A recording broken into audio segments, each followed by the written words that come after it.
Those are Gundabad wargs. They'll outrun you. These are Ruzkabil rabbits. I'd like to see them try.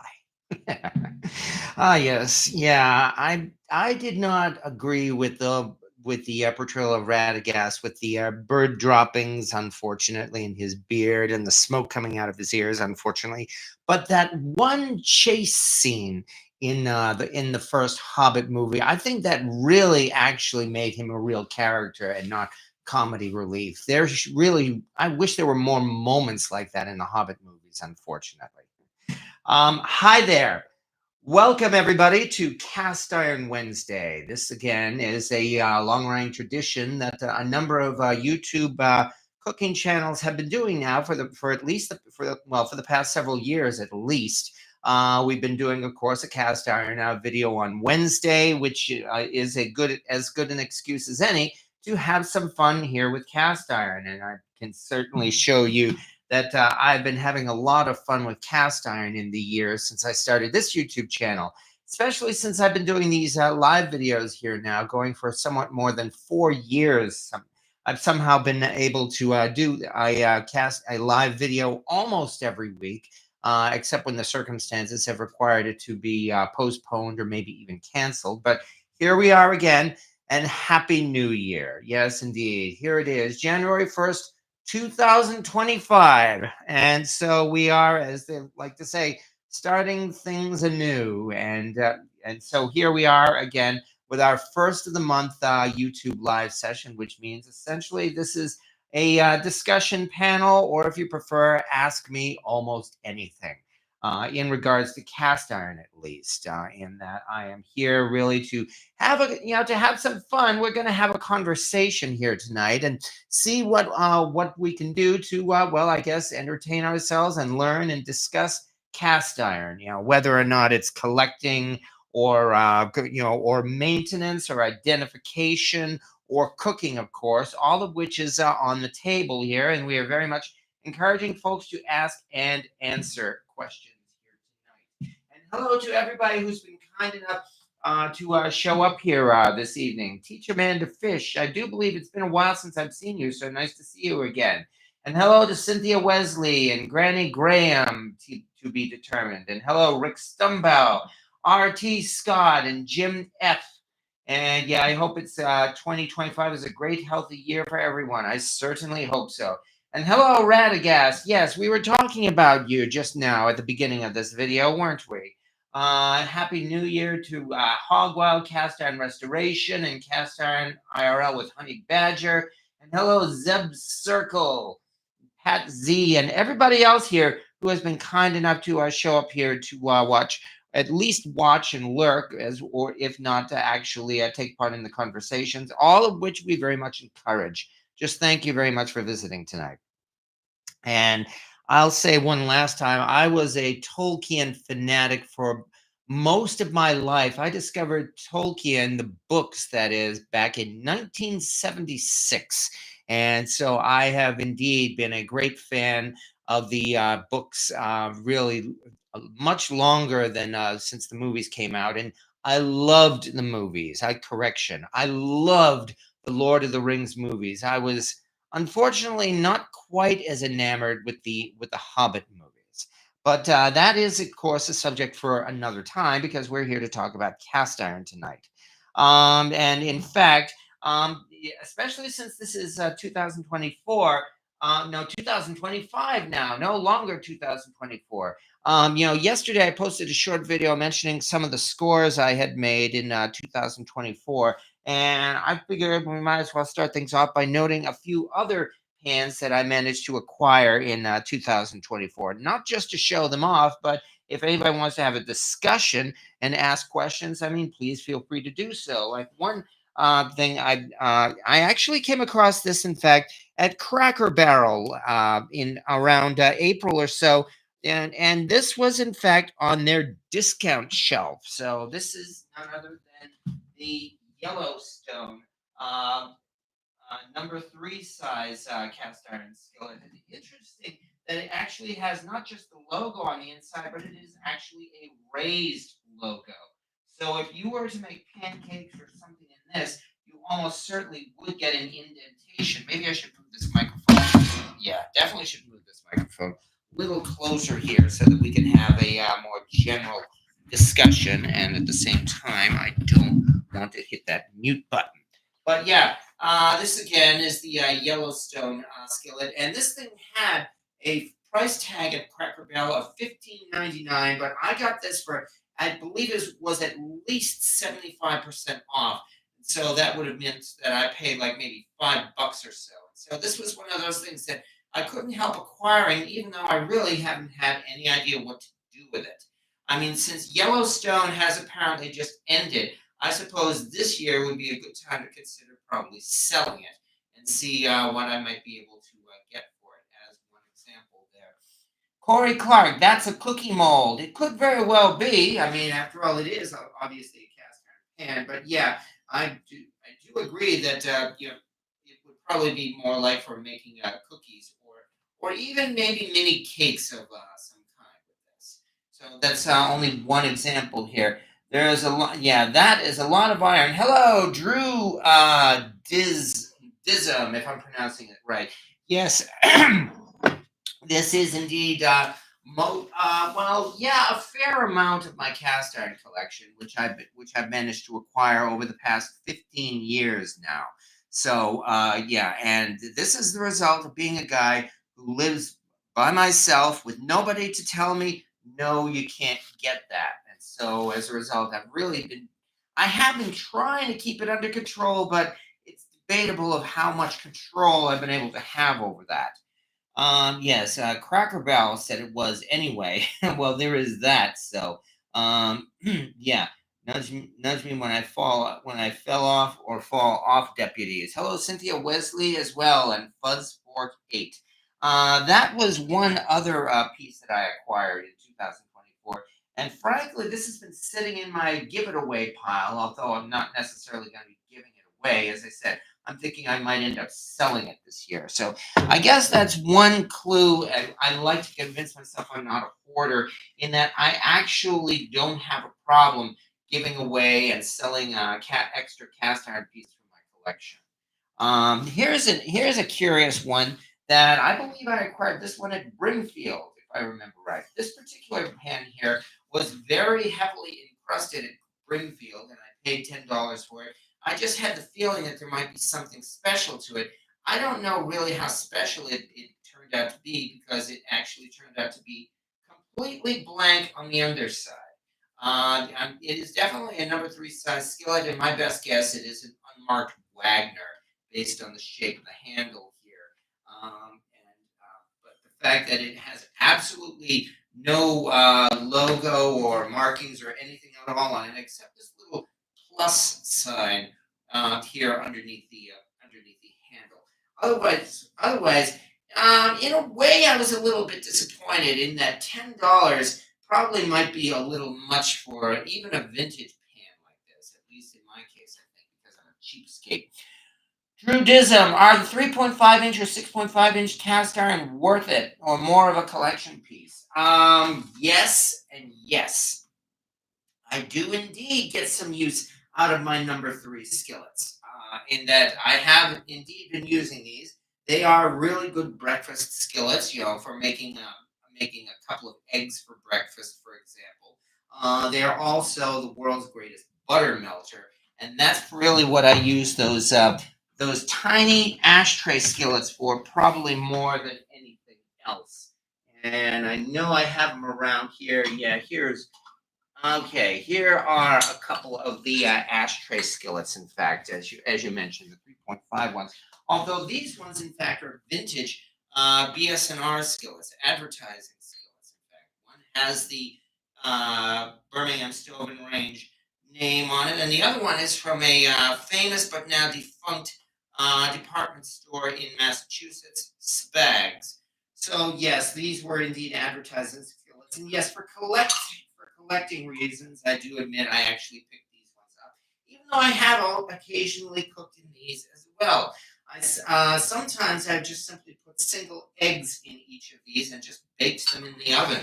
And that's turned out well, not to mention making mini cookies in these. So That's why I could say yes and yes. Maybe I'm stretching it or kind of pushing the boundaries by going out of my way to find reasons to cook with them. But hey, why not?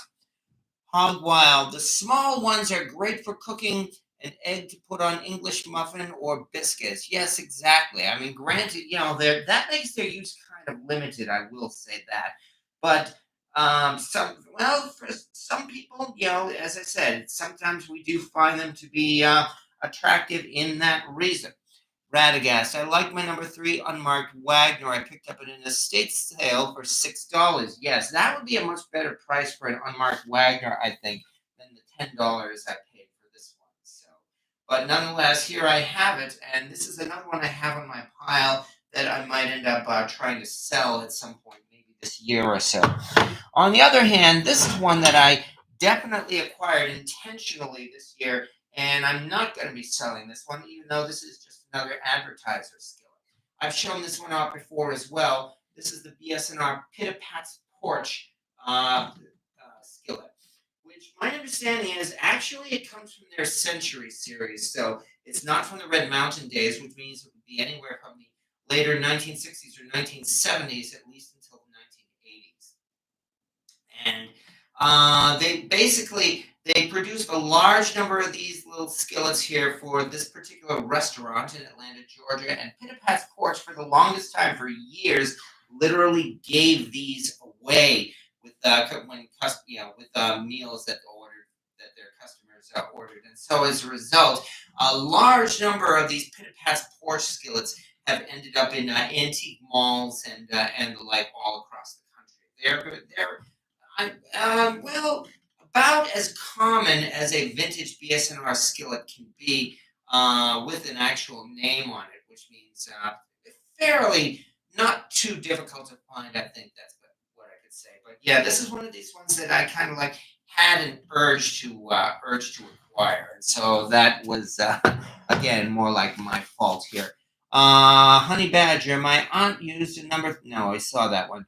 I would pay $10 for a scratch off any day. Yes, exactly. Just the anticipation of finding out what it is. It's like a lottery ticket, quite literally.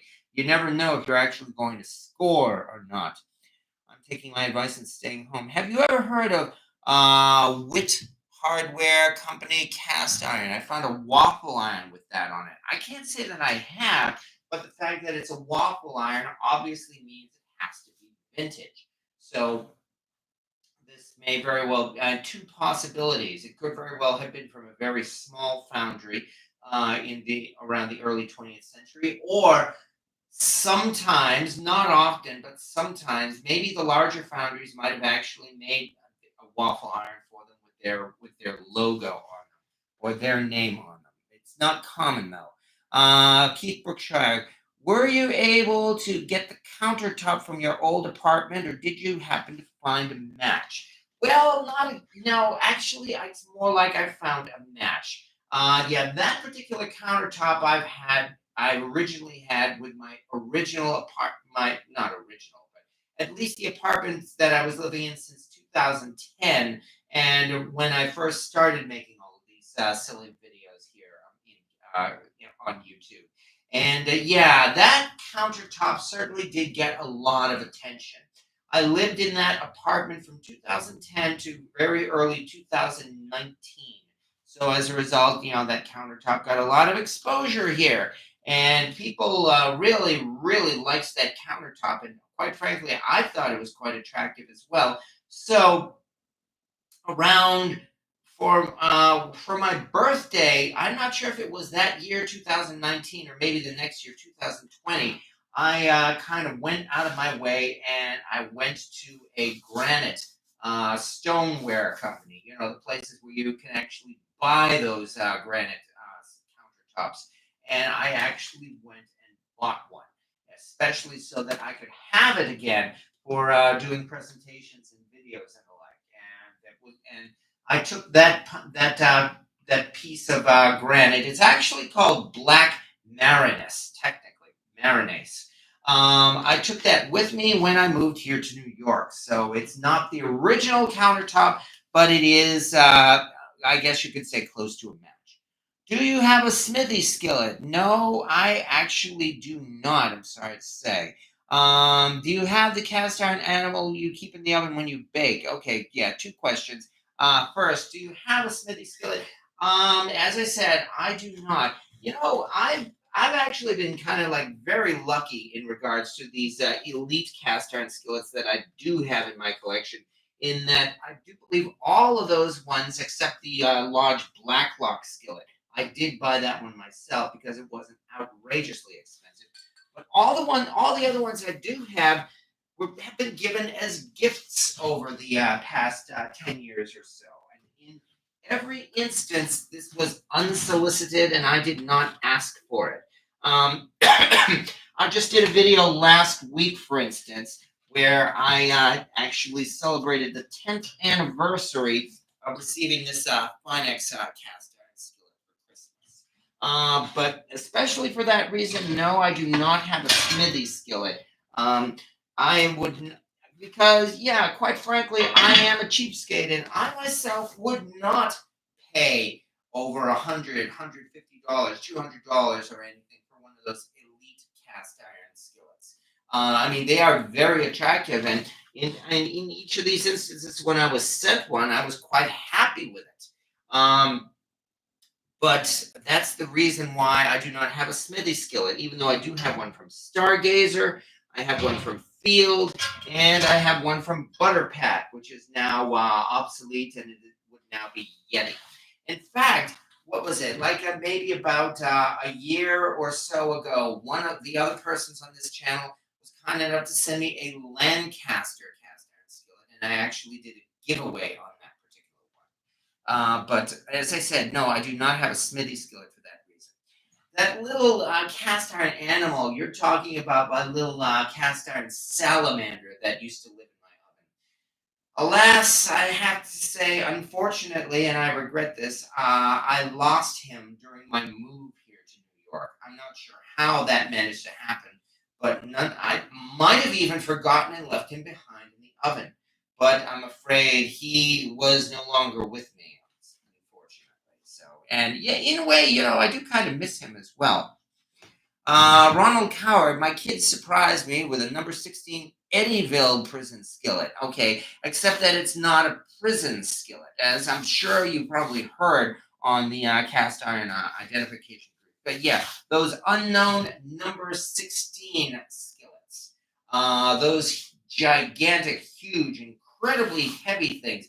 I held one of them myself in my hand several years ago at one of the antique malls in Virginia as I was passing through and browsing. There was actually one of them there, and I had the chance to pick that up. And as I said, hold it in my hand. It must have weighed close to 30 pounds. That thing was a real monster.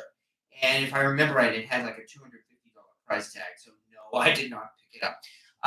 Those number 16 skillets, number one, they're not from it's not Eddyville, and it's not prison, and it's not a prison skillet. There was, in fact, a photo of one of those skillets revealed maybe within like the last year or two, which actually showed the name of the manufacturer, and I think it was like something like a foundry in Tennessee.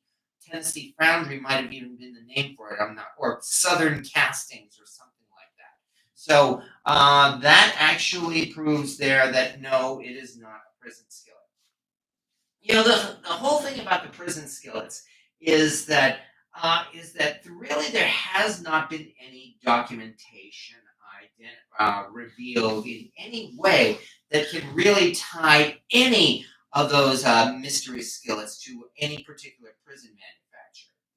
I mean, it's generally well known for whatever that's worth that that some of the prisons, uh, maybe a couple of prisons, I guess, actually had their own foundry. Well, that seems kind of sketchy. I mean, you realize how difficult it would be for a prison to manage a cast iron foundry. So, I mean, considering that, having to have a blast furnace and everything to actually melt iron and do that. So that in itself, I think, might even call into question of whether or not cast iron skillets were really made in any prison. On the other hand, a number of cast of manufacturers have been documented as actually hiring out prison labor. So essentially, was cheap labor. You might even call it almost slave labor, almost. I'm actually thinking similarly about the movie Schindler's List, but maybe not quite as extreme a circumstance as that was.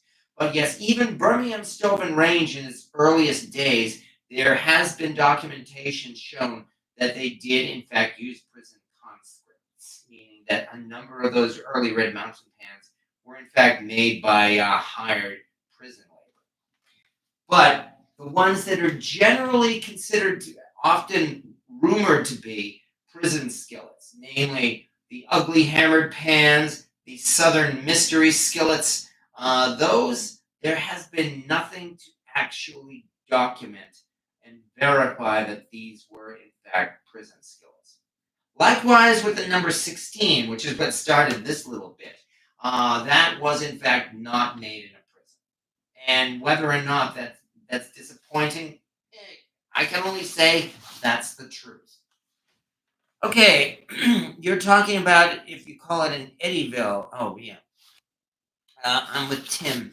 Is anyone having a problem with the audio, or is it just me? Actually, I guess I should ask: are people having problems with the audio? I mean, I have my mic right here. For like the last couple of months or so, I've been using a stand-up mic rather than a wireless mic because people have said that the audio in this, at least when I'm up close, seems to be better than those wireless mics. If I were in prison, I would volunteer to make cast iron. Well, yeah, I mean, after all, it would give you something to do. I mean, that's kind of like the big thing there. His might be out of adjustment. All he could do to fix it, just drop it on the floor. Yeah, right. Okay. Okay, yes, audio in and out. Okay, yeah, exactly. As I'm walking around, that's because, again, the microphone is here. So if I step further away, yes, the audio is going to drop some. I'm doing my best really to try to stay within the vicinity of the microphone for that reason. So, what's your babe doing? Hiding from fireworks?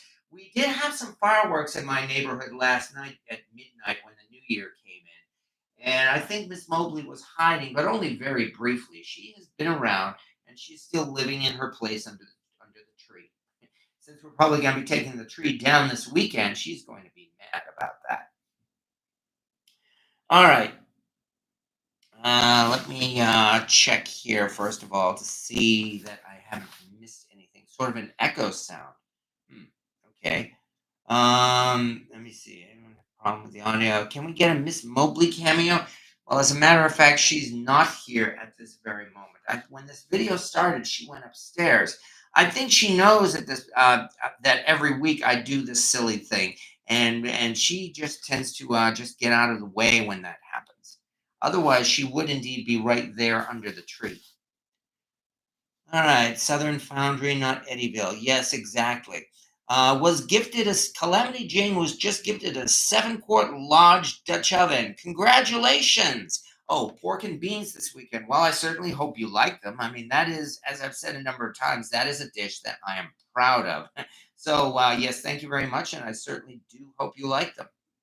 How heavy is that big cauldron, the 15-gallon cauldron? As a matter of fact, it weighs 75 pounds by itself, empty. Yes, I did in fact weigh it, and it's 75 pounds. So when you consider that when that thing is actually filled with food, I mean, we're talking like maybe like an extra 30 or 40 pounds there. Yeah, that at that point, it's at the point where I probably cannot lift it myself. On the other hand, it's as a two-person job, that's actually not out of the question. Why did you get rid of the Eaton's pan? Because wasn't using it. I paid $5 for that Eaton pan at a flea market going on about 3 years or so ago. And yes, that was indeed a great score. I agree. That Eaton pan was a fabulous cast iron pan. I mean, I will not deny that. And I seasoned it up and I used it maybe once or twice, and that's just it. I've been trying to rotate through my collection here, and there are some pans that get a lot more use than others. And that particular one just sat there on the rack, unused for going on like about as I said, 3 years. So that's why when the time came, for me to give out Christmas presents this year, as I said, I had restored 4 vintage skillets, especially to be used as Christmas presents because I had acquired them cheap. So I mean, I wasn't about to break the bank by giving those things away as Christmas presents. And of the 4 that were in fact I was going to give away. I know I just showed this one off recently. The one that I just found myself unable to part with was the Wapak #9 skillet.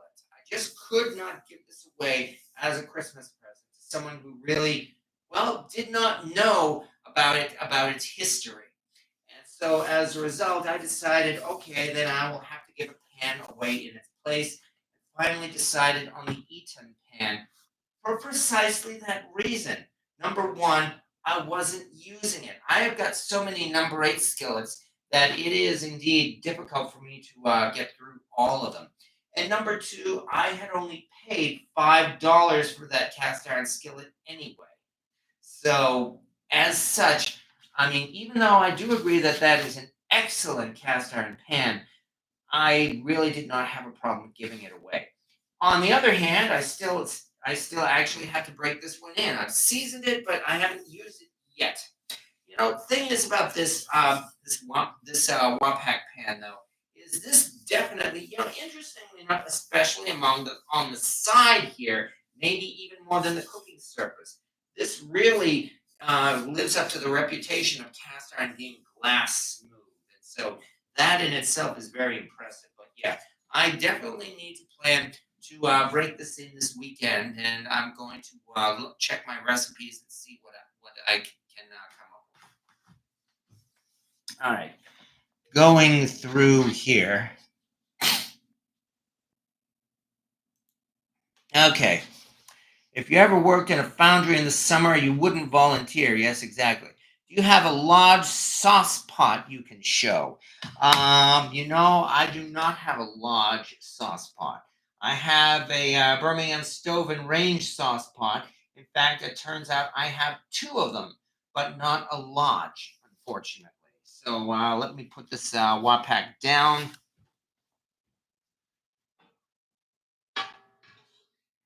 And what I oh great, be careful there.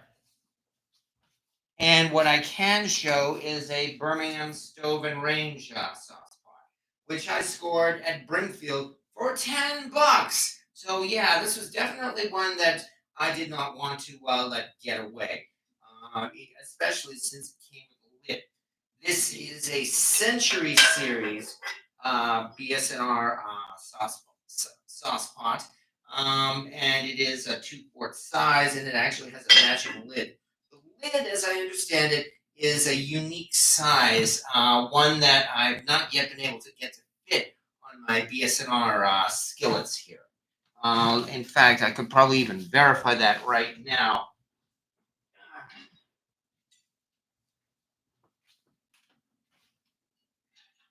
Here is a BSNR Red Mountain #3 skillet. Yes, another #3. And here is that 2-quart skillet, and it doesn't fit. Thinking this over, this might very well actually be #4 size. So I have no idea when, if ever, I'm going to be able to acquire a #4 sized BSNR skillet that might match this lid. Let me hang this back up and put this away. That's one of my saucepans. The other one, as folks have been seeing here, I've gotten more use. Oh, damn it. Watch myself. Shit. I've gotten more use out of this one here than I certainly expected. And this, in fact, is the 1-quart saucepan. The Lady Bess saucepan, in fact, the BSNR Lady Bess one, that which actually has a wooden handle. But I've actually been using this one a fair amount. I find the 1-quart to be very useful here. Let's see the bottom of that. Okay, where did you find your pity pet porch skillet. That, in fact, I found on eBay. I managed to get a decent deal on that. Let's see the bottom of that sauce pot. Okay. Let me bring that back out again. If I maybe I was too hasty with that. This again is the 2-quart saucepan, and it has a simple 2QT 2-quart mark here on the bottom, and it can generally be identified as Century, not Red Mountain, because the font is smaller. That, my understanding, is what identifies it as a Century series saucepan. Fuzz fork. I work in a casting shop plus a big steel mill. Not fun in the summer. Oh, I do. I really do not doubt that one bit. Back again.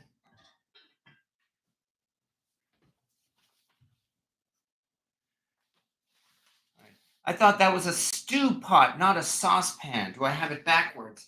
The Lady Bess, I believe you are correct. It is a stew pan. But what's the difference, quite frankly, other than the name? I mean, it's shaped like that, and it can be used as a sauce pot and a stew pan. And I really don't think there's any difference at all between the two, other than the name. Do you have any cast iron flippers? You're talking about spatulas. I do not, or at least not yet. The funny thing about these cast iron spatulas that they have been making over the past few years or so, this has only been a new trend. They where people have been, taking cracked cast iron pans and shaping them into spatulas. This really only started a few years ago. The original manufacturers never did that. And this spatula thing really seems to have taken off, even to the point, and this is the part that I don't understand. Some of those spatulas are selling at higher prices now than the original cast iron pans. And that confuses me because, technically it's a damaged skillet. And even though it's a nice looking spatula, how useful is a heavy, unmovable, unbendable spatula anyway? Especially one at that size, one like made from, say, a number 8 size cast iron pan. Maybe I would suppose if you have a big griddle, you might be able to use it properly. But otherwise, I'm not so sure if its use would be really that great. That's one of the reasons why I've been hesitant to try to acquire one of those cast iron saucepans myself. I really do not know how much spatulas. I really am not sure how much use I would actually get out of that. Supply and demand. Yes, exactly, Ronald Coward. Lando Calrissian, do you find you have more difficulty having your seasoning take on these completely smooth vintage pans without any milling versus, say, a Griswold or even a bumpy modern lodge? Um, I don't think it really has been that difficult, interestingly, to season the vintage pans, which is an interesting point in itself, in that they definitely did, give quite a few of those vintage pans a nice smooth surface, but yet it really hasn't been that difficult to season things like the Griswold or the BSNR Red Mountain. And I really haven't even given it that much thought, and I am not enough of an expert to say why, as opposed to the modern polished cast iron pans that I've acquired over the past few years. The Finex pan has this glass smooth surface that it took me a good couple of years or more to really get a decent finish on. Likewise with the Stargazer skillet, both of which I had difficulty seasoning, quite a bit of difficulty, and it took a while before I was able to get the seasoning to stick.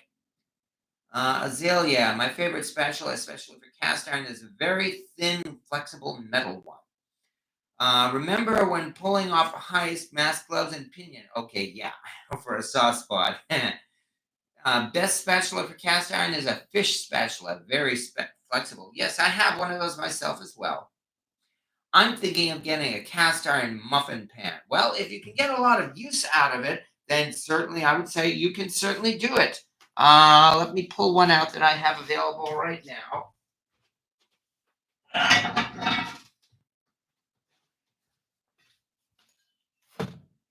Here is a BSNR muffin pan.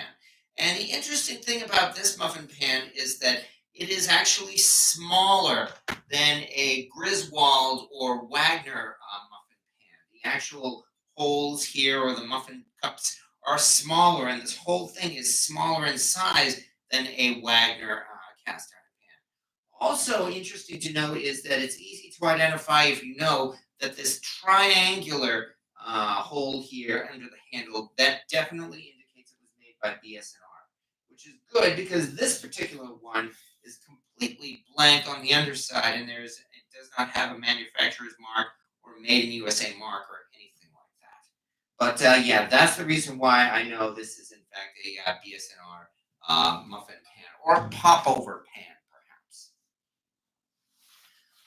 I found that Griswold has a very specific milling pattern and it's not completely smooth. That could be why. You might be right. I mean, Griswold, of course, is legendary for its quality, and it's certainly possible that they could have actually figured out something like that. Griswold also owns several patents. And while I don't recall seeing a patent specifically for the smoothness of a pan to make it easily seasoned, it wouldn't surprise me if they actually did design it in that manner.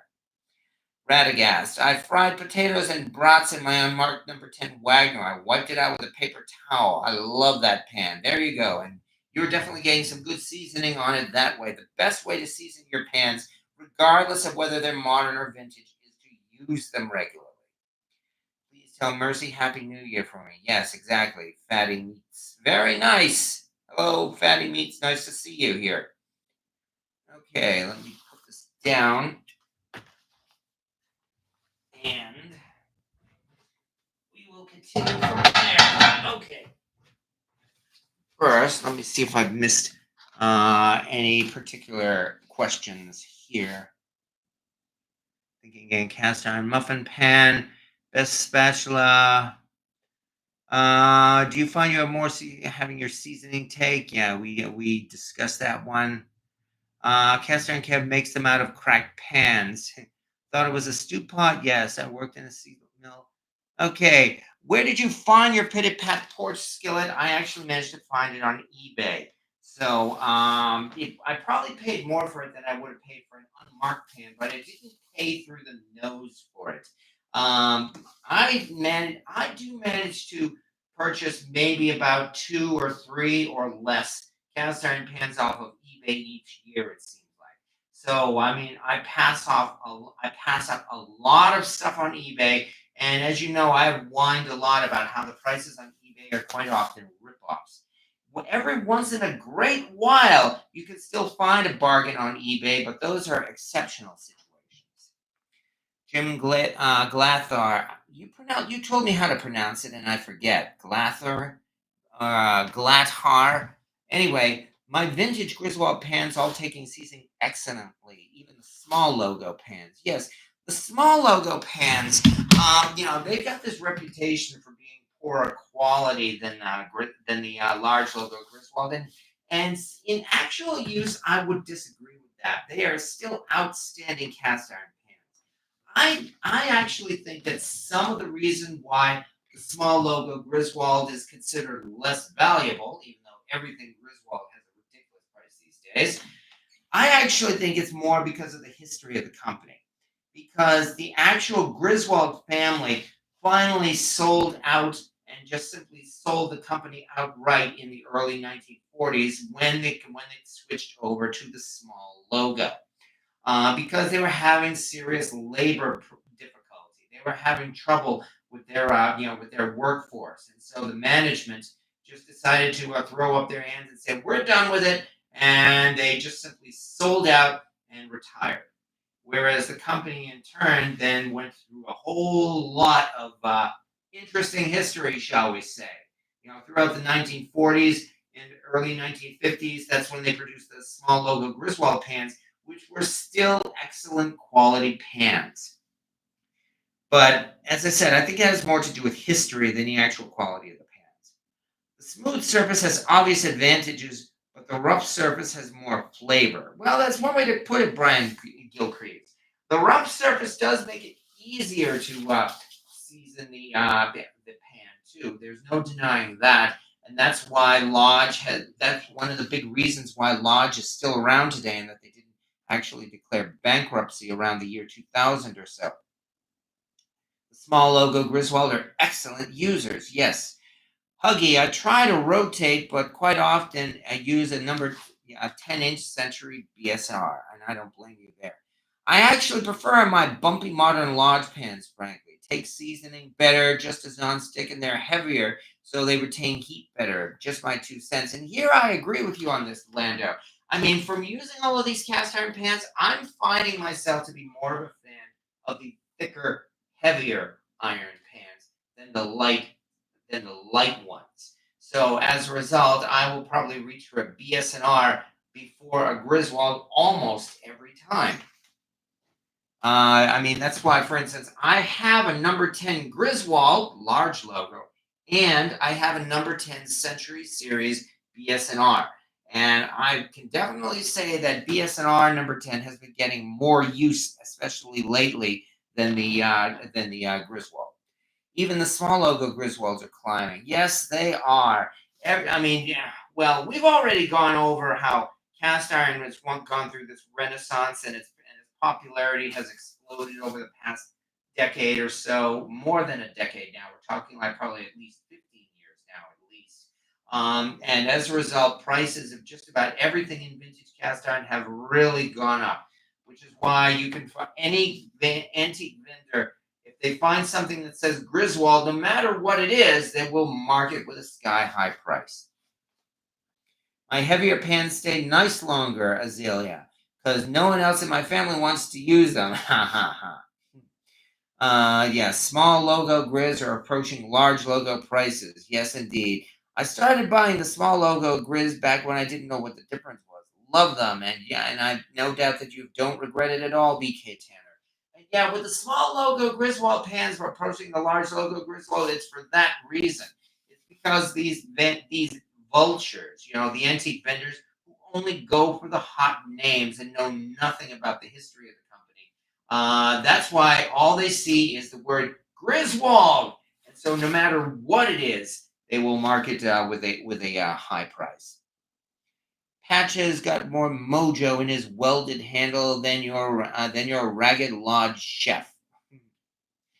In my opinion, small logo Griswold is less expensive because the large logo is one of the best looking logos made, and the quality is the icing on the cake. You may have a point there.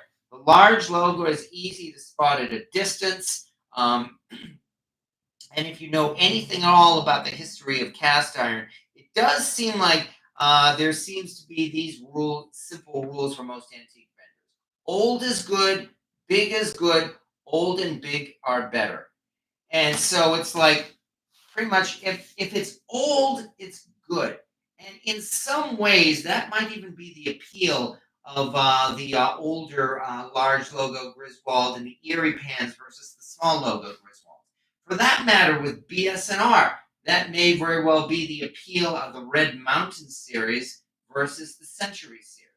I mean, well, yes, there have been some Century pans made that did have rough surfaces. A lot of the Century pans had nice smooth surfaces. And yet, we all seem to prefer the Red Mountain pans over the Century pans. And I think just simply the history and the Red Mountain pans being older might actually be contributing to that. It's a guess because I don't have anything really to back up that statement, but I'm sure other folks might be able to share their opinion on that. The large logo Griswold are for showing off. See what I have. Yes, exactly. I can certainly say that, which is one reason why I keep this slant logo Griswold number 3. Although I have actually given it a fair amount of use as well. So yes, I mean, just simply owning this slant logo Griswold, that itself, I think that's why I'm keeping it, because it is, in fact, a slant logo Griswold.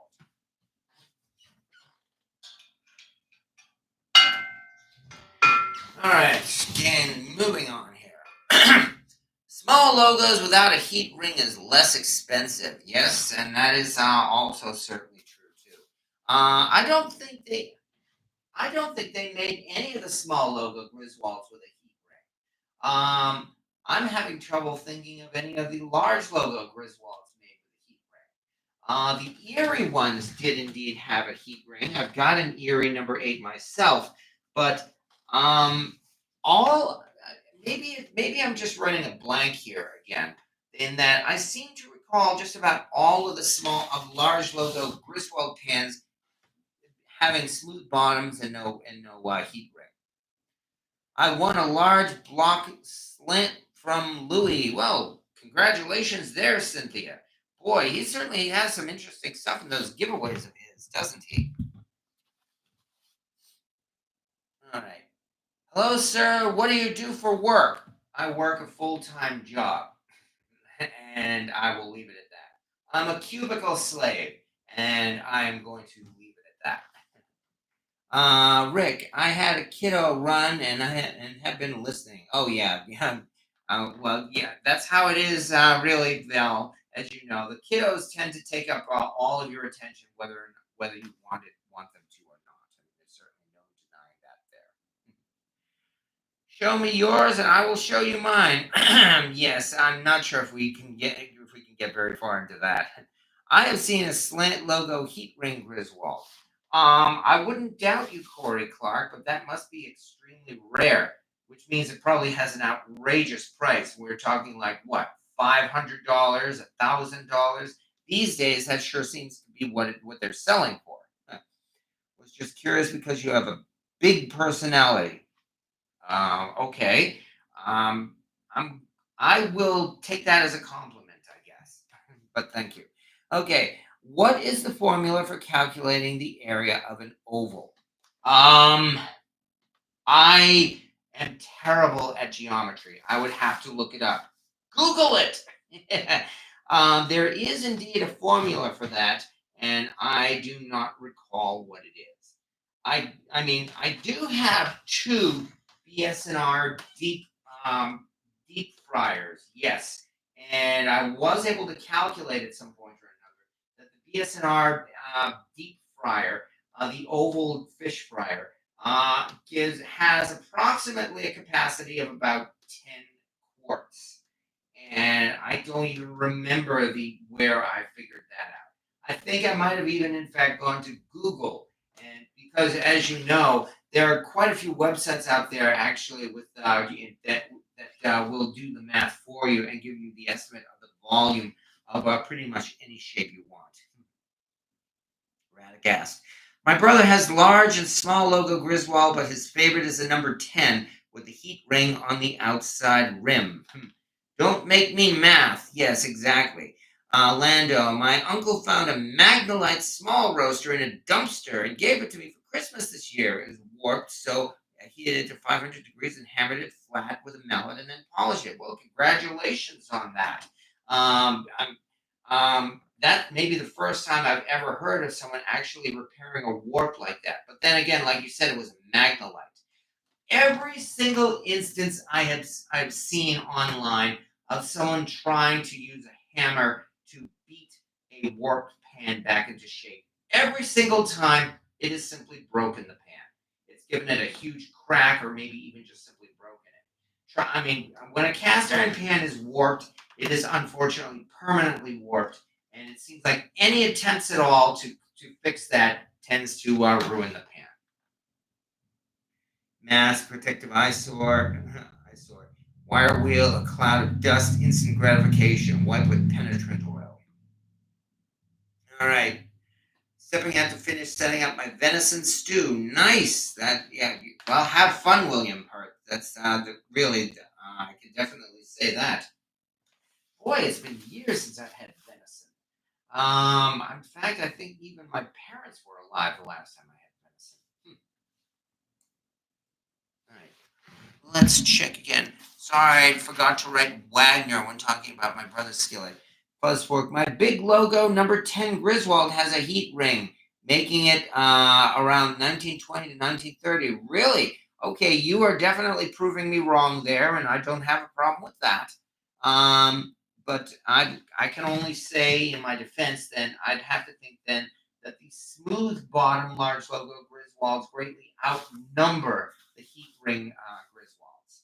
At least that seems to be the case in my experience. It actually worked out great. It's aluminum, so it was actually quite malleable, surprisingly. A few smacks with a rubber mallet, and it was perfect. I love both Cynthia. I love both number eights Wagner wearing Griswold, both with heat rings. Don't cook in them though. Yeah, I have indeed cooked in all of my Griswolds. I have either Griswold large logo number 10 that I've cooked in, and I have my Griswold number 8 Dutch oven that I cook in, and along with the BSNR Red Mountain number 8 Dutch oven. I really have I've tried to make no exception with cooking in all of my pans, even the ones that are supposedly valuable. But that's just me. I mean, I've said enough times I want all of my pans to be users, and I certainly make a point of it. Even like say this Eerie number 8, which does have a heat ring on it, and which is unfortunately a spinner. Not a heavy spinner, but a spinner nonetheless. And I do indeed cook in this Eerie skillet on special occasions. This, I do believe, was also one of my very first cast iron acquisitions. I think one of the very first times I went out antique hunting, and we're talking like maybe spring of 2011, in fact. And that's when I probably acquired this.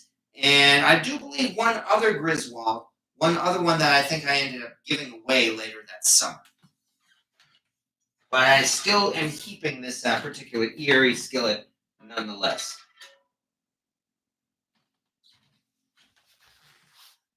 Fuzz fork. I could be wrong, only been at this for 1 year. Well, it's possible, but you might be right, and I might be wrong. I would really say we could go to the experts for it at some point. Pi times A times B, where A is half diameter on the short side and B is half diameter or long side. I looked it up. Yes, exactly, Huggy Bear. Don't we all these days? Look it up, that is.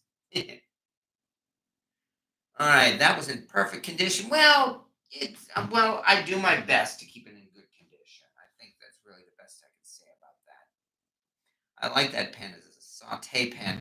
Yeah, this Eerie skillet, as a matter of fact, I will tell the truth. You know what I did with this Eerie skillet? I actually ran this one through the dishwasher. I have the record of it on Facebook from about maybe more than 10 years or so ago. But I had the urge to put two vintage skillets in the dishwasher. Oh yeah, that's why I was doing it, because I was testing the flaxseed oil fad. That's precisely why. Uh, the photos from that, in fact, are still on Imager. I have an Imager account too. And that was when I actually had the urge to really test the flaxseed oil seasoning and see how well it turned out. And part of the testing I did was, in fact, I took two pans, one with flaxseed and one without, and ran them through the dishwasher. And the Eerie skillet was one of them. And what the dishwasher did was it completely stripped off the seasoning and left a nice rust all over the surface. So yes, it did take a little bit of cleaning up to get it back into good condition. However, I did discover then that no flaxseed oil does not survive a trip through the dishwasher. It was then that I determined that flaxseed oil is really no better and no worse than any other cast iron seasoning. So I have not been a fan of the flaxseed oil fad. Lando, have you gotten around to using your big Supermade aluminum pot you acquired earlier this year? I've used it a few times, yes. On my grandmother's birthday this year, I made a big pot of our family recipe for Italian seasoning. Several times I've made huge pots of mashed potatoes with that pot too. So yes, I have indeed been using the Supermade pot. According to the Roy Meadows chart, all slant and large logo Griswold skillets had heat rings as an option. The chart does not indicate whether any small logo have heat rings. You can't season aluminum like cast iron. I wouldn't use it. I have a friend right now who has an aluminum caldero that certainly has a thick coating of seasoning on it. Yeah, and quite frankly, I don't know how I would be able to get it off either if it were mine.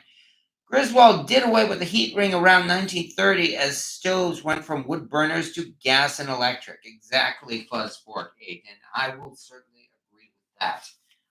Yeah, because again, Griswold, of course, was the leader of the pack, and they were known as as an elite cast iron pan, the type of thing you bought at Macy's and other fancy department stores. So naturally, they would indeed have adapted right away to newer gas and electric stoves as opposed to say Lodge and BSNR, which kept the heat rings on their all the pans all the way up to like the 1970s and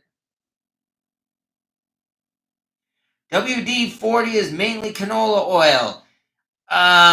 Even so, I would not want to apply it to a cooking utensil. I'm not about to go there. Thank you. All right, let me check again here. All large. Okay, okay. Wow, we are at about the 9 o'clock point right now, but no, I'm not done yet.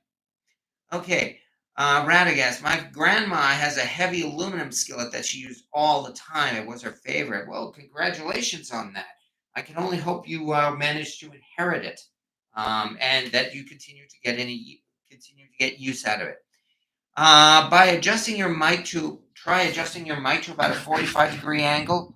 Yeah, my understanding is this particular mic, by the way, this is a Yeti mic, no relation to the Yeti cast iron. My understanding is simply talking directly into the top of it is not the best way to do it. You should, in fact, talk more towards the side, if I understand right, with this mic. Yeah, that mic fades out. Okay. All right. Did you get a cornbread fest skillet this year? To be absolutely honest, I passed it up. Largely because I don't have a complete collection of all of the cornbread festival skillets, and I'm look at all of this. I don't need um, I don't need an additional skillet for that reason. I actually had I've been to the National Cornbread Festival now about 4 or 5 times, and I was getting a cornbread festival skillet each year. I had one from 2015, 2017, something like that. And I ended up just simply getting rid of those. I sold them at a flea market stand. The only national cornbread skillet I still have at this point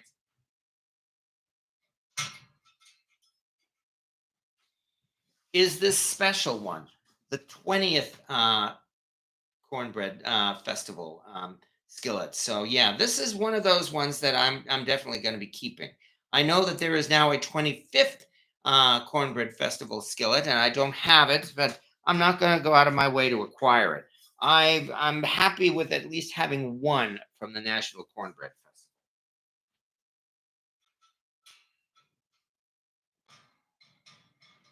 Last year, no longer this year, it's now 2025. Last year, the National Cornbread Festival had their skillet as a number 8 size, a 10-inch, rather than the more standard 8-inch skillet that we have here. That mic may have come from the same mold as the acorn pan. Yeah. We do is much better now. I've gotten hooked onto bean pots, Azalea. Almost obsessed with them as much as cast iron. I guess you're talking about ceramic bean pots. I mean, after all, I am a New Englander, and we are familiar with those ceramic bean pots. I became obsessed with Lodge, patriotic, and heritage skillets. Well, why not? And besides, Lodge is certainly very familiar with the collector's market, and they've been appealing to the collector's market the past probably like the last 10 years or so at least. So, I mean, you can be sure there will be more patriotic skillets from Lodge, as well as, the ones they produce for Cracker Barrel. I am of the opinion that Cracker Barrel may be reaching the end of its American Heritage series.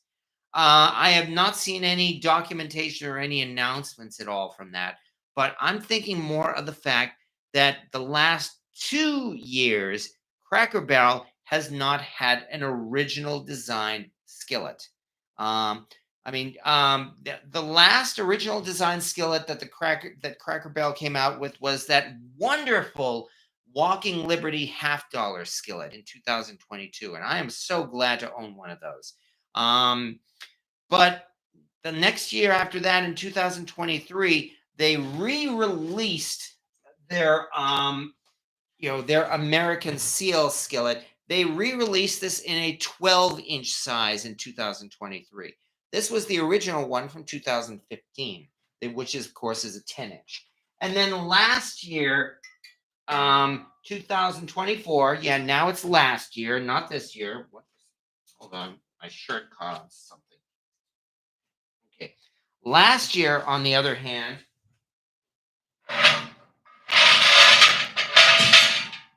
Cracker Barrel essentially did the Lodge Made in America skillet. Although there is one slight design difference with this particular one.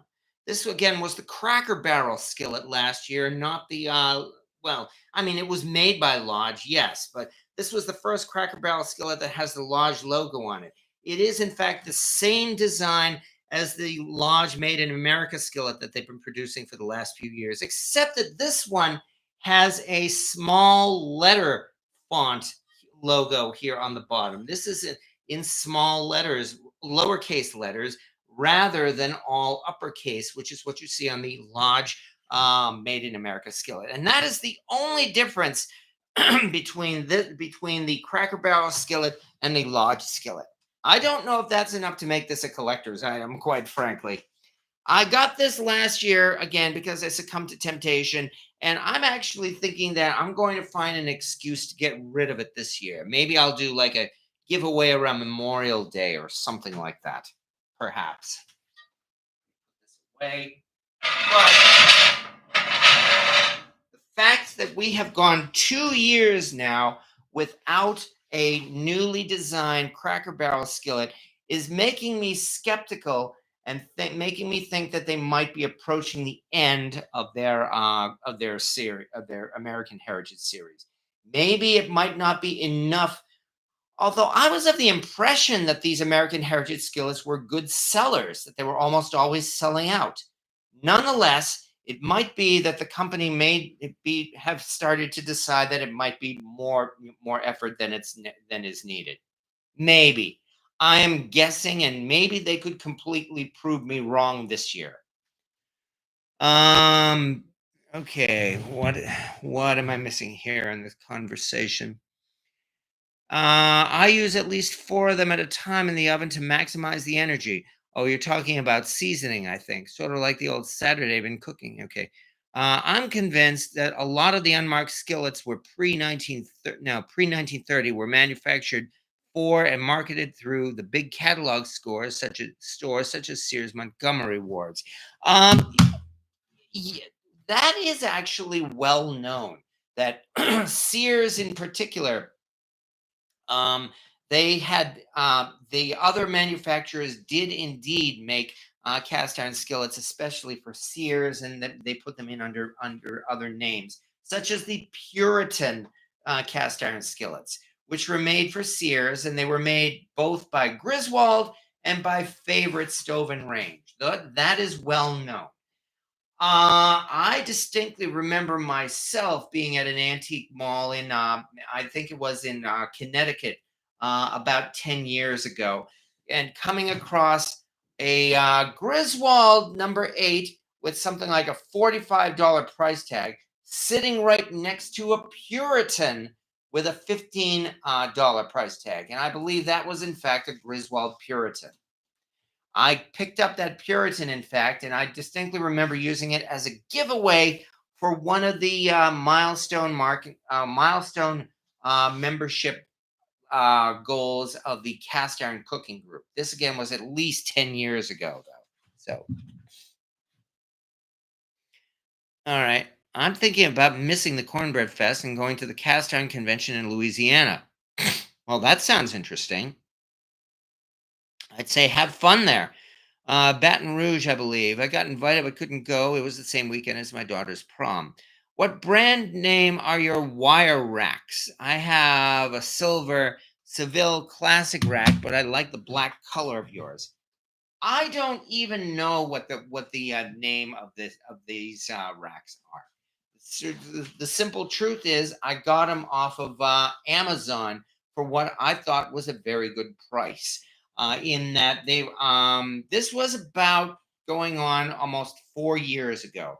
I had just moved into my second apartment, the one in Worcester, Massachusetts, the one that I quite frankly regret moving to. And at that time for my collection, I took the splurge and I managed to find a nice big six rack wire rack on Amazon, and I think it was like about $75. And I thought that was a really good price. So as a result, I got it, and I'm still using it today. As you can see, I split up that six rack into two separate shelves. These smaller ones here, where did I get these from? These might have been from Target. I believe if you go onto Target's website, you should be able to see these smaller black racks. But I didn't keep close tabs of the actual brands of those, unfortunately, I have to say. Some of the older glass tops couldn't take the uneven surface. Yeah, that is one disadvantage of using a glass top stove with cast iron. Yes, you can use it, but if you've got a spinner, it doesn't work very well on a glass top surface, unfortunately. All right, Home Depot has them too. Okay, well, yes, they do have those wire racks. I'm not sure if they have them in black. I think that's the point that she was trying to make. I do have silver racks, although they are currently over there in my kitchen. Yeah, where I have more cast iron, by the way. Let me see here. What brand are your wire racks? I believe invited but couldn't go. Cast iron. Is your iron arranged on the racks in some order or just random? Kind of both. In that I really just put it in a manner where that it turned out to be convenient. In that all the way over here, way over here on the far left, are all of my number threes. Then I go on to number fours, and I recently moved all of my number fives here to the center rack when I expanded that just a few months ago. Then we have the sixes here, and then moving over way over to there on that side, we have the sevens, the eights, the nines, the big stuff, in other words. The tens. I don't have a number 12 skillet, but then, of course, there is Stumpy, my number 14. So again, it's kind of like it turned out to be a matter of convenience. On the other hand, I also expanded to up here with these hanging parts here, and largely so that I could fill in this space when doing this video, so that you don't have to just look at a blank wall. But also, I put some of my more, I guess you could call it, my more artistic or attractive skillets hanging up here, which is why they're almost all of them are in fact modern day lodge skillets. The made in America from 2018 and 2020, Cracker Barrel, more Cracker Barrel over there, with a couple of exceptions. There's an Eerie here, and also hanging over there is my late grandmother's cast iron skillet, which in fact is a Diamond 8. number skillet, believed to be a later favorite stove skillet. I've had friends voice concern about my cast iron falling over with my rack. Luckily, I don't have climbing kids around, and I don't live in an earthquake zone, so I'm pretty sure I'm good. Yeah, I seem to be in the same situation myself because I live by myself. There was one time my late cat Trouble. He actually managed to climb up the entire 6 racks of that cast iron rack, and he got himself stuck up there. Um, okay, is someone special talking about something special? I bought the same wire rack in black from Amazon. Think the price was $109 total. Yeah, I will admit again, I think I got a really good deal at that time, and I think it may have even been some kind of a clearance thing, which is why I ended up paying only $75 for those wire racks. These wire racks are not cheap. They're a lot less expensive than other kinds of furniture and shelving. That's certainly true. And they're really, really durable. I really like these wire racks. And if you haven't had a chance to try getting a wire rack for your cast iron, I would certainly, recommend it. Is that a Griswold lid above the large cauldron? Above the large cauldron. Okay. Oh, I see what you're talking about. Yes, it is, in fact. This is the lid. Ugh. You've got a good eye. This is the lid to my Griswold number 10 skillet. Try to get the logo. It's a large logo, number 10 lid. This was in my earliest days of collecting again. We're talking this was my life lesson. My Griswold number 10. This was in my early days, and I believe this was like about maybe 2012, I think it was. That was in the early days when I was struck by a burning desire to get a Griswold. And I, in fact, did go on to eBay and got myself a Griswold number 10 along with a lid to go with it. And then my life lesson came only a few weeks later when I went to Brimfield and I saw the exact same large logo Griswold number 10 skillet selling for half of what I paid for it on eBay. That was my life lesson, and that was when I learned that cast iron on eBay is generally way overpriced. I need to get a stronger rack or take off some of the cast. Yeah, I'd say then you need a stronger rack. That's for sure. I had 4 aquariums on one once, 2 20-gallon, 2 10-gallon. They are heavy filled. Too much weight is that the only concern is that they would go through the floor. Well, I certainly hope that's not the case. I've had these racks now. I've been in my home now for 2 years, going on 2.5 years. And so far, the floor seems to be holding up just fine, I'm pleased to say. Do you think it's even worth it anymore to purchase a Griswold with the prices these days? Probably not, in fact.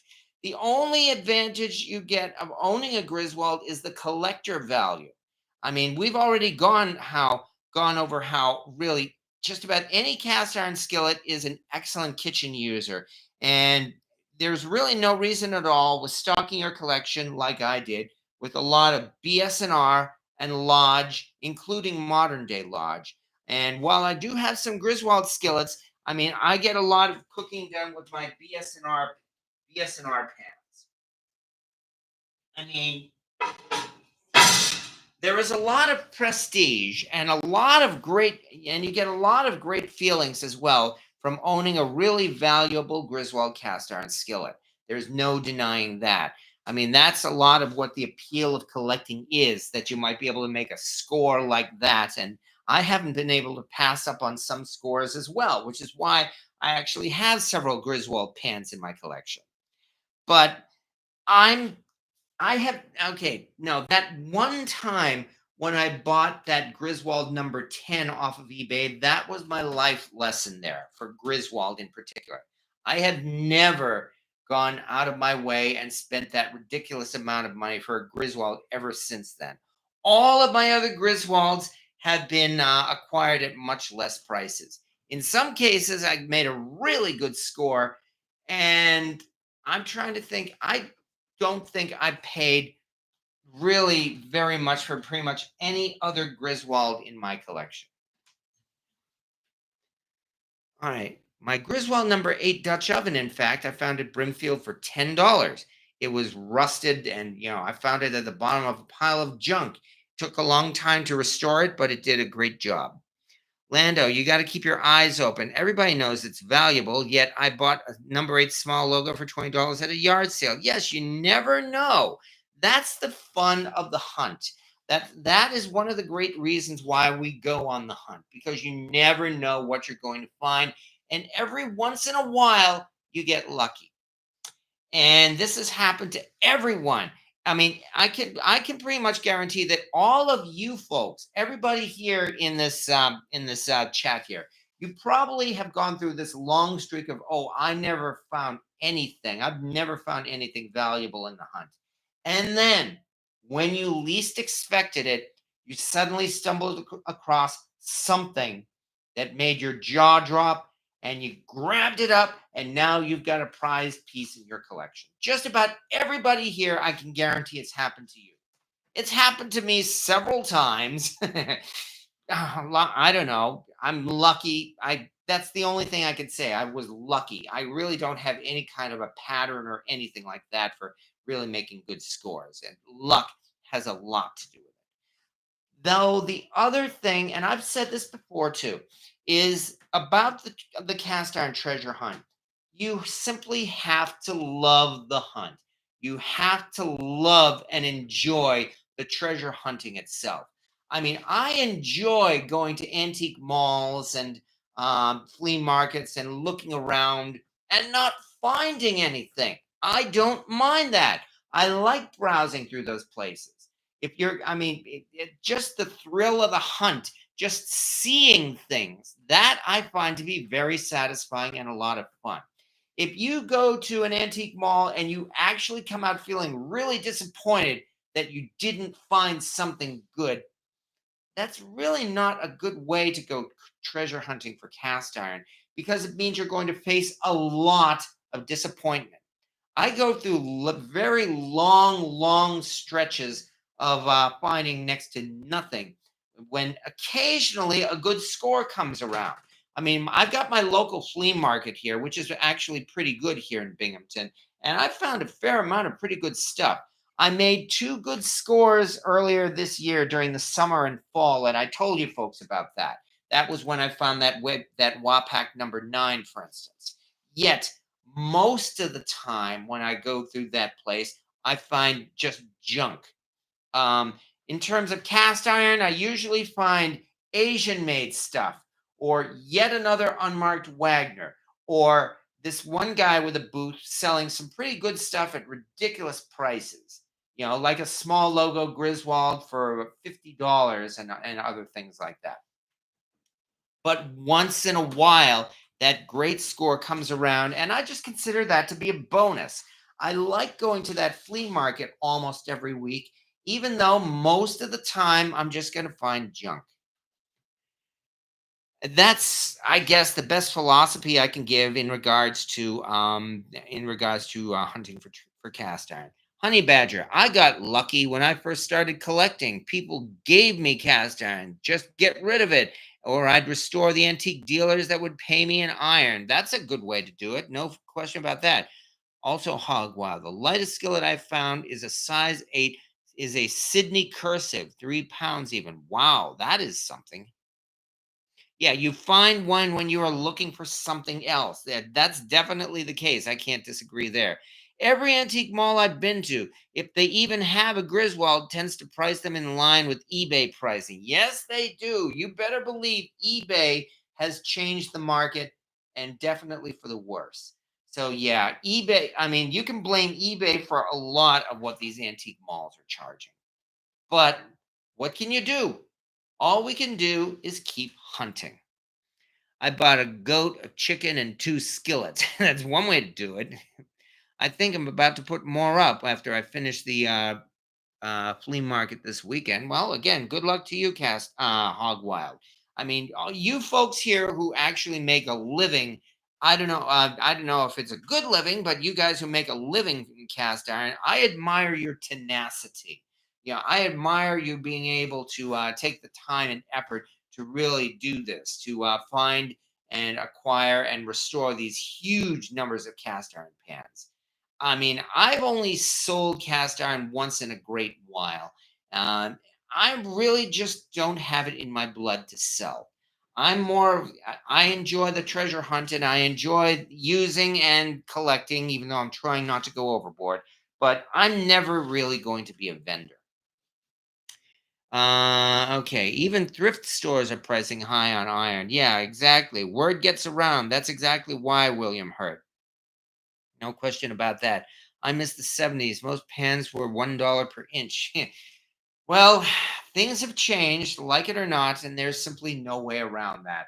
All we can do is change with the times and do our best to survive, which is I realize, kind of the philosophy that I have decided to apply to 2025 as well. I mean, here it is, New Year's Day. I have expressed a great deal of disappointment and outright fear of what we're going to be seeing this coming year. But I've also resolved that I am not going to get heavy into politics again. I got enough of it last year, and I know I pissed off a lot of people doing that too. So, really, politics and that kind, I'm going to definitely be backing away from that. I hope I already have, in fact. And I'm not really going to put much of an emphasis on that, at least not here on my channel. There are still some subjects I am still going to talk loud and proud about, and I don't care who I offend about that. Usually subjects related to food and cooking. I mean, I am not going to shut up about the fact that Asian cast iron is just fine to use, and that the problems that people have with Asian cast iron are all political. Quite a bit of it is justified. Yes, I'm not denying that. But the cast iron itself is safe for cooking.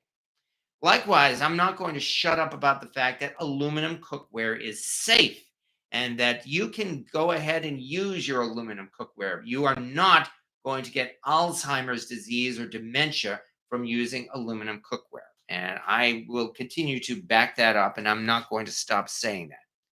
Couple of other personal subjects that I'm also not going to shut up about, largely because they are other subjects that are close to me. I am not going to shy away from the fact that I get my flu shot every year.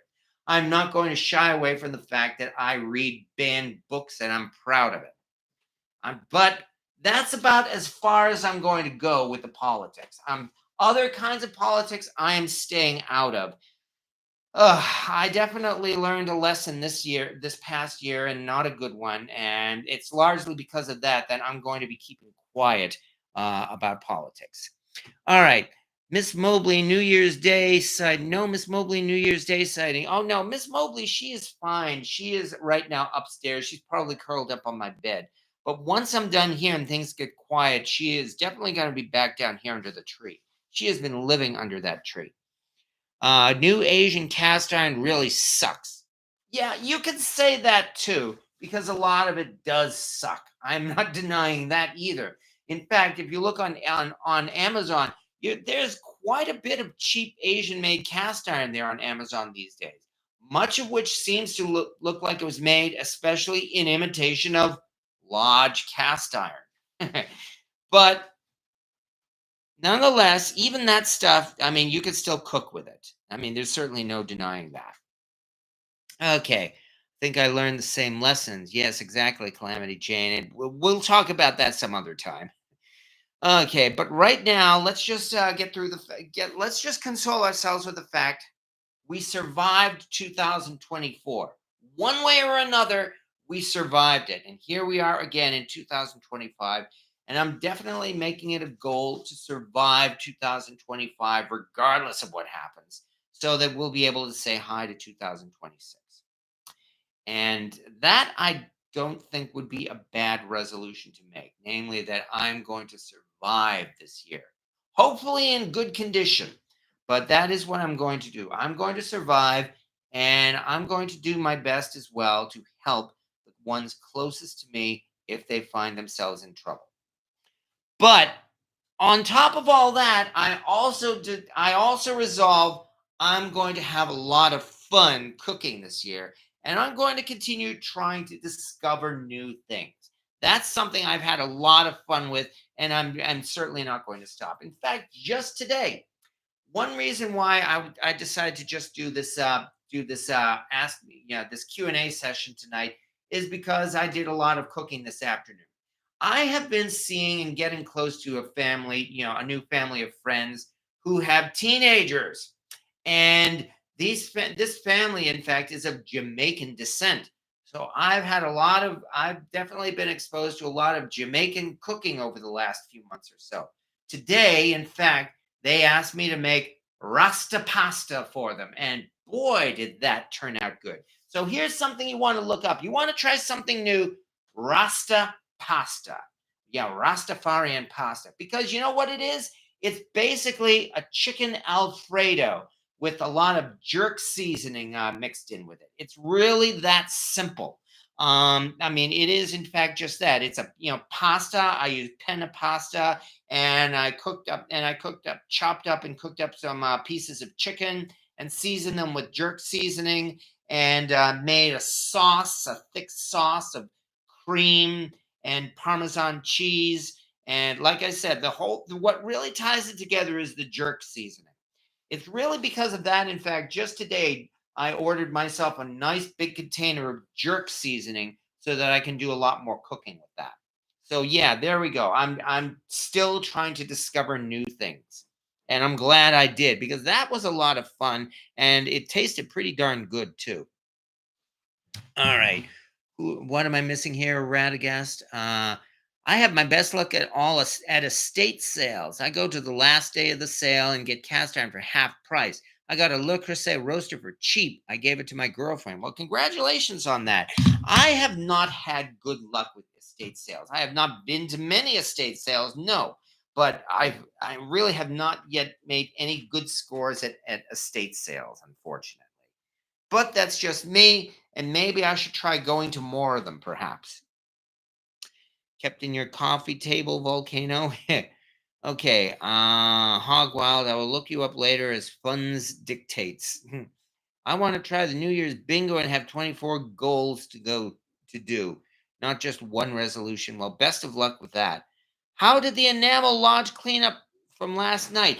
Oh yes, hello, Greg Hart. I did a short video of that. Look on my short videos here on this channel. Just this morning, I cleaned up that lodge enameled Dutch oven, and it still looks as good as new. There is no staining on that whatsoever. It still looks like it has not been used, and I'm very, very happy with that. So it cleaned up very easily, and I can only hope that I'm going to be getting a lot of use out of those USA enamel Dutch ovens. And I do hope that they last me at least 10 years, if not the rest of my life.